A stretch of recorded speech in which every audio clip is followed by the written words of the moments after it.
The people in the valley were going to church over in the next valley. It was a beautiful Sunday and everyone would be going. One person, however, would have to stay home to watch over the sheep. Mundi minn, would you like to do that for us? Asked Mundi's father. He was only too happy to be left behind, watching over the sheep. He would find enough to do on a day like this. He would look for nests. There would probably already be chicks in some of the nests. He would try to find fox tracks. He was building his own farm up in the mountain and had already a number of cows, thigh bones from cattle, a few horses, hooves from horses and colts, and scores of sheep, all the horns he had found since he started walking around. Like any good farmer, he also had chickens that he carved from fish bones. He would find enough to do. Besides, he had to keep an eye on the flock and bring the ewes home for milking in the evening. Mundi took the ewes up to the waterfall of Gallows. Both the waterfall and the ravine got the names from the gallows that had been there in the old days. Once the ewes were all happily grazing, Mundi found himself a spot by a rock and started at once to add to his chickens by carving some more. He was working very hard and listening to the sound of the waterfall. An old man, really a giant, lived in the waterfall. Sometimes his voice was soft and tender. Sometimes he was angry and his voice hoarse, and then he would shake his gray beard.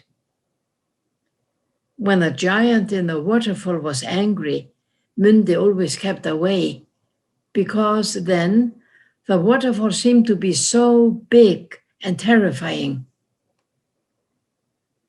The grown-up said, Mundi was just making up these stories about the giant in the waterfall.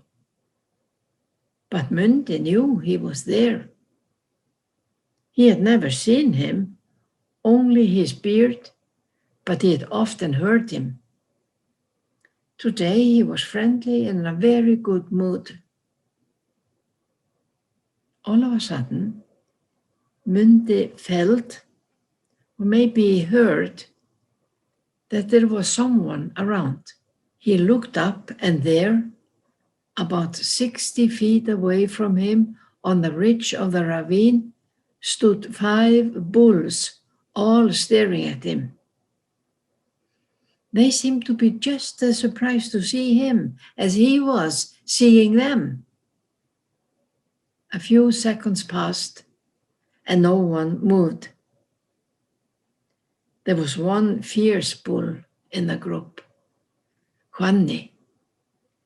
And when Mundi stood up, Hvanni started towards him. Mundi could not run along the river because a bull would get him at once. He could not climb the ravine either, as it was too steep and dangerous. There was only one way for him to go, towards the waterfall. And Hvanni was getting closer and closer. The waterfall of Gallows rushes over a high, steep rock that fills the very narrow ravine. In the wall of the rock, behind the water, were nooks and small caves. Mundi knew of these places, since he was always looking for stones and pebbles and had often crawled behind the waterfall to see what he would find. Of course, a narrow path was slippery, and if one fell, there was no returning. The waterfall wouldn't return anything, or anyone. The bull was getting closer and closer. Mundi was also getting close to the waterfall. He must be careful now, placing his feet down just right so as not to slide on the slippery rock.